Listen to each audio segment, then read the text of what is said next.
और देखिए एक एम्बुलेंस आई है और अच्छा नज़ारा, सुंदर नज़ारा, सभी आंदोलनकारियों ने एम्बुलेंस को जगह दी है। ये बहुत अच्छी बात है कि एम्बुलेंस को जाने की जगह दी जा रही है और एम्बुलेंस को जगह दी गई है। एम्बुलेंस यहाँ से निकलती है, एम्बुलेंस यहाँ से निकल गई है और देखिए सामने एम्बुलेंस निकल चुकी है भीड़ से।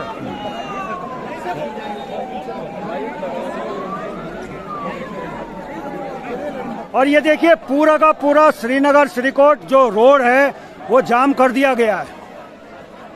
हर युवा, हर मातृशक्ति, हर बुजुर्ग गुस्से में है और गुस्से में हो भी क्यों ना, क्योंकि 19 साल की अंकिता आज हमारे बीच में नहीं है। हर उत्तराखंडी की आंखें नम हैं और गुस्से का यहाँ पे नजारा देखने को मिल रहा है। पूरा का पूरा रोड जाम है यहाँ पे। अब देखिए अचानक से सारे के सारे लोग बीच रोड पे पहुंच गए। थोड़ा पीछे रहें। तो इस समय का जो माहौल है वो श्रीकोट में बहुत ज़्यादा टेंस होने वाला है, क्योंकि शासन प्रशासन भी यहाँ मुस्तैद है। थोड़ा सा आप दूर रखो। तो सारे के सारे जो लोग हैं वो इस समय आ चुके हैं बिल्कुल रोड पर। आज क्या प्रमुख मांग है महिलाओं की तरफ से? एक बेटी को हमने खो दिया है। हम जो है अंकिता तो हमने खो दी है, पर हम और अंकिताओं को खोना नहीं चाहते। अंकिता के जो कातिल हैं उनको सजा होनी चाहिए, फांसी की सजा होनी चाहिए। ये ना हो कि उनको बचाया जाए, उनको फांसी की सजा होनी चाहिए। अगर उनको फांसी की सजा नहीं हुई तो न जाने कई पुलकित पैदा हो जाएंगे, क्योंकि इनकी आड़ में जो है कई अंकिताओं के साथ अन्याय हो जाएगा। तो हम ये मांग है हमारी कि अंकिता को न्याय मिले। जब तक अंकिता को न्याय नहीं मिलेगा तब तक हम लोग यहाँ से हटेंगे नहीं। तो कितना समय यहाँ पे रहने वाले हैं? जैसे जब तक शासन प्रशासन यहाँ पे मौजूद नहीं होता है, अंकिता की पोस्टमार्टम रिपोर्ट ओपन नहीं होती है, तब तक हम लोग यहीं पे रहेंगे। एक पोस्टमार्टम रिपोर्ट उन्होंने सार्वजनिक करी है जिसमें कुछ चोट के निशान है और डूबने से मृत्यु बताया। संतुष्ट है उससे? नहीं, उससे संतुष्ट नहीं है। पानी में जिसको डाल देंगे वो तो वैसे ही मर जाएगा। पानी में क्यों डूबी हुआ, उसका कारण भी तो होना चाहिए क्यों वो पानी में डूबी, उसके दांत क्यों टूटे हुए थे। ये जब बेटी बचाओ बेटी पढ़ाओ का तो बहुत बड़ा नारा है, आज कहाँ है हमारे नेता पे, हमारे विधायक मंत्री कहाँ है? मैंने कहा बहुत बड़ा नारा लगा रहे कि बेटी बचाओ बेटी पढ़ाओ।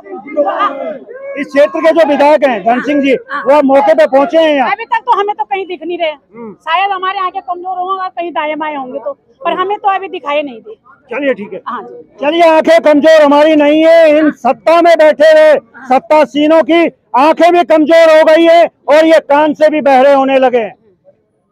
सोचना इस राज्य के युवा को है, क्योंकि 22 साल उत्तराखंड को हो गए हैं और 22 सालों में ये पाया है उत्तराखंड ने। आप समझ रहे हो, अंकिता को खो के भी अगर हम नहीं समझ पा रहे हैं दीदी, तो उत्तराखंड पाके मिला क्या? बहुत शर्मिंदा, कुछ फायदा नहीं हुआ हमारा उत्तराखंड मिलके हमें। अगर ऐसे होते रहे, पहले उत्तराखंड सुरक्षित था हमारा, पहले हमारे उत्तराखंड देवभूमि के नाम से जाना जाता था। आज हम अपने घरों में भी असुरक्षित है। अगर ऐसे दरिंदों को ऐसे बचाया गया तो हम लोग घरों के अंदर ही वो रहेंगे, क्योंकि हमारी बेटियां तो बाहर नहीं निकल पाएंगे अगर आज अंकिता को न्याय नहीं मिलता। चलिए ठीक है। चलिए, लगातार मांग उठ रही है, बच्चे बूढ़े और जवान सभी मांग कर रहे हैं कि अंकिता के हत्यारों को चौराहे में फांसी दी जाए। लेकिन वाह रे कानून, और वाह रे हमारी कानून व्यवस्था, और वाह रे हमारी राजस्व व्यवस्था। 5 दिन गंवा दिए और हमने अंकिता को खो दिया है। 2018 का जो हाईकोर्ट का निर्णय था, इन सरकारों ने उसे भी नहीं माना। चलिए और दिखाऊंगा, बने रहें। अब आप देखिए वहां पे तीखी नोक झोंक भी चल रही है और इस समय क्या युवा, क्या बुजुर्ग, क्या महिलाएं, हर कोई गुस्से में है।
अब हमारे साथ एसडीएम श्रीनगर हैं, उनसे बात करेंगे और बात करेंगे उस बात की जो राजस्व विभाग से सीधा संबंध रखती है। एसडीएम साहब, राजस्व विभाग को 5 दिन क्यों लग गए इस मामले को निपटाने में और फिर भी मामला निपटने के बजाय उलझ गया? देखिए, मेरे चूँकि क्षेत्र का नहीं है तो मैं बहुत ज़्यादा डिटेल में नहीं बता पाऊँगा, लेकिन जितना मेरी जानकारी में वो बता देता हूँ।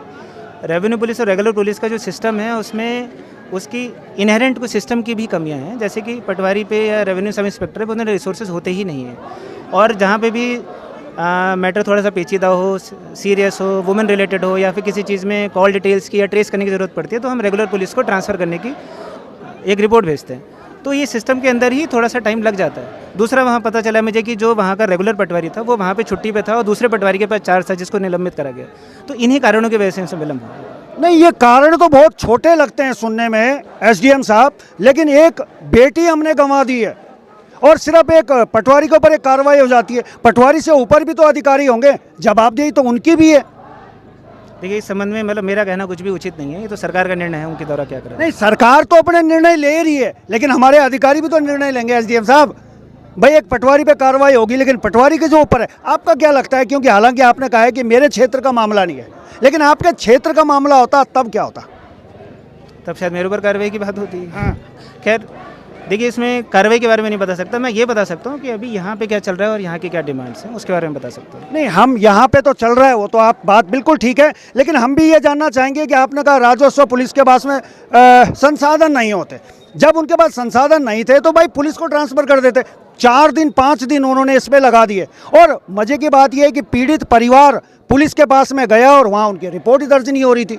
अंदर बैठे हुए हैं पटवारी महोदय, उनके साथ बातें कर रहे हैं अपराधियों के साथ में। तो ये सिस्टम कैसा है? देखिए, इसमें डीएम साहब के जो आदेश मैंने देखे थे उसमें उन्होंने एसडीएम यमकेश्वर साहब को इस बारे में आदेशित करा कि इसमें विस्तृत जांच करेंगे।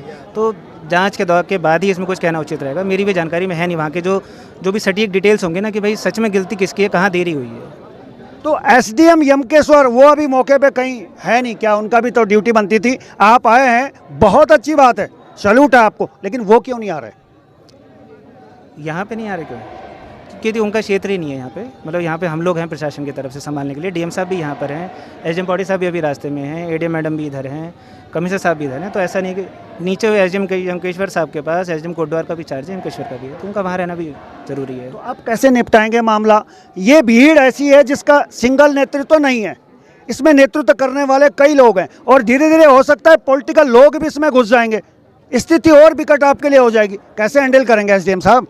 देखिए, हमारी तरफ से तो जितने इसमें स्टेक होल्डर्स हैं सबके साथ बातचीत करके देखो, वार्ता से ही सुलझाया जा सकता है। इसको संवेदनशील मामला है तो हमारे द्वारा वार्ता से ही इसको सुलझाया जाएगा। जो भी इनकी डिमांड्स हैं हमने उनको ऊपर भेज दिया है।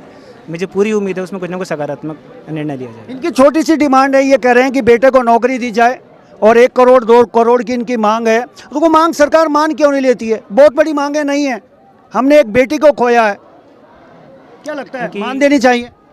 इनकी डिमांड्स 2 कैटेगरी की हैं जी। एक तो है कि जो दोषियों को सज़ा मिले, उसके लिए इनका ये है कि जो भी विवेचना हो वो निष्पक्ष हो, त्वरित हो, एसआईटी की उसमें गठन वगैरह हो गया। दूसरा, पोस्टमार्टम को सार्वजनिक करने के लिए, तो ये सब दोषियों को सज़ा दिलाने से रिलेटेड हुआ। दूसरी डिमांड है कि परिवार को मदद मिले। उसमें 2 तरह की डिमांड्स हैं कि धनराशि दी जाए और नौकरी दी जाए। तो मेरे द्वारा इस बात को आगे बता दिया गया है और इनको भी समझाया जा रहा है। इन चीज़ों में टाइम लगता है, कम से कम जो उसके हिंदू रीति रिवाज के हिसाब से, संस्कार के हिसाब से कुछ हक हैं पार्थिव शरीर के, उसको ना रोका जाए। तो उसके लिए तो आपको निवेदन करना पड़ेगा इस भीड़ से, और भीड़ का कोई नेतृत्व नहीं है। अब इसमें बेहतर ये होता कि अगर लड़की के माता पिता यहाँ आते और शायद इस भीड़ को कन्वेंस कर पाते, तो एक रास्ता तो ये भी है। क्या इस पे भी आप गौर कर रहे हैं? जी बिल्कुल, इस बारे में भी बात चल रही है। हमारी प्रशासन की तरफ से कुछ लोग परिजनों के साथ लगातार, सुबह से मैं भी वहीं था, फिर अब मैं यहाँ पर हूँ, तो बाकी लोग हैं और वो परिजनों को ही समझा रहे हैं इस बारे में, क्योंकि उन्हीं का निर्णय सबसे ज़्यादा अहम है इसमें, और वही इसमें निर्णय ले सकेंगे कि उनकी बेटी के जो अब हक बनते हैं हिंदू रीति रिवाज से वो पूरे हों। चलिए, समय देने के लिए बहुत बहुत धन्यवाद। चलिए, एसडीएम श्रीनगर हैं और बड़ी सारी की उलझने हैं व्यवस्थाओं में, सिस्टम में बहुत सारी की उलझने हैं। एरिया किसी का है, मौके पे कोई है, जिसका एरिया है वो मौके पे है ही नहीं, वो नौकरी पे किसी और को दे रखा है चार्ज। इन सब को देखने वाला बड़ा वाला बल्लभ, उन्हें पता ही नहीं है कि नीचे हो क्या रहा है। अब इसका अंजाम क्या होगा वो तो समय बताएगा, लेकिन फिलहाल एक पहेली है जिसे सुलझाने के लिए शासन प्रशासन को पसीने बहाने पड़ेंगे। मौसम बारिश का जरूर है, लेकिन पसीने तो बहाने पड़ेंगे। चलिए, बने रहें।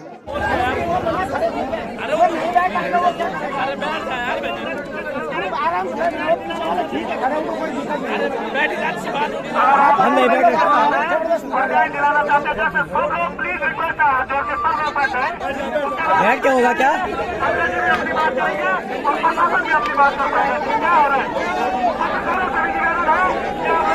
ऐसा को लापता होने थे कि गायब हो गई, भाग गई हो। ये न्यूज़ तो आता है। हाँ, ये हमारे क्षेत्र के छोटे छोटे मुद्दे हमारे लोकल चैनल उठाते हैं। बड़ी मीडिया को एक हफ्ते बाद लग रहा है पता कि क्या हो गया, उस लड़की के साथ क्या हुआ है? यहाँ की सरकार निकम्मी सरकार है यहाँ की। आज हमारी बेटी बहुत सुरक्षित नहीं है, हमारी बच्ची सुरक्षित, हमारी बहन सुरक्षित नहीं है। आज टीआरपी के लिए आ गए बस और किसने 7 दिन से अरे आज उस बहन के साथ हुआ, कल किसी और के साथ होगा।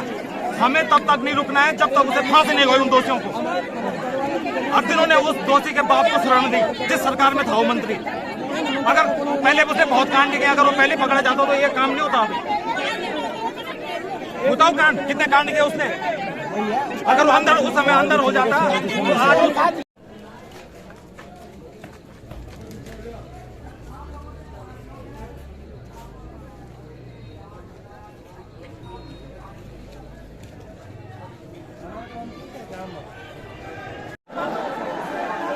वो आप दूर देख रहे होंगे, वाइट से आपको दिख रहे हैं, वो सारी गाड़ियां हैं जो स्थानीय लोगों ने जाम कर दिया है।